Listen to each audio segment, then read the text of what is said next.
Or, si nous sommes enfants, nous sommes aussi héritiers, héritiers de Dieu et co-héritiers de Christ.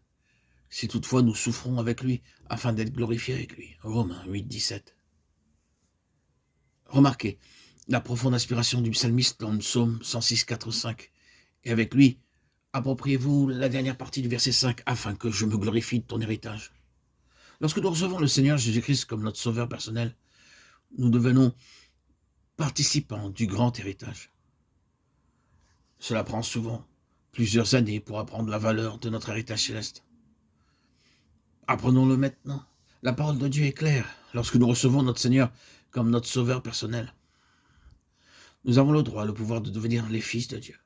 Nous sommes les fils de Dieu pour l'éternité à cause de son amour éternel que nous avons reçu par la foi. Nous avons une part dans l'héritage du Seigneur Jésus-Christ. La jouissance de l'héritage dépend de votre foi. Romains 8, 17, 18.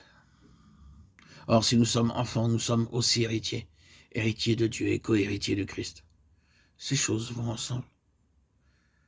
Si vous pouvez dire, je suis enfant de Dieu, alors par conséquent, vous pouvez aussi dire, je suis héritier de Dieu et co-héritier de Christ.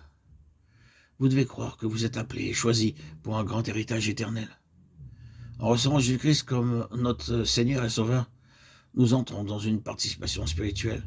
Tout d'abord, nous devenons participants de la nature divine, 2 Pierre 1, 4. Deuxièmement, nous avons part au Saint-Esprit, Hébreux 6, 4. Troisièmement, nous avons part à la vocation céleste, Hébreux 3, 1. Quatrièmement, nous participons à la sainteté de Dieu, Hébreux 12, 10. Cinquièmement, nous sommes participants de la gloire qui sera révélée, 1 Pierre 5, 1. Sixièmement, nous avons part à l'héritage des saints dans la lumière, Colossiens 1, 12. Et septièmement, nous sommes devenus participants du Seigneur lui-même, Hébreux 3, 14. Rendez donc grâce au Père qui vous a rendu capable d'avoir part à l'héritage des saints dans la lumière, Colossiens 1, 12. Quelle merveille de participer à l'héritage céleste de Dieu. Notre Dieu bien-aimé nous a choisis pour nous introduire dans cet héritage spirituel, incorruptible et glorieux, afin que nous en jouissions.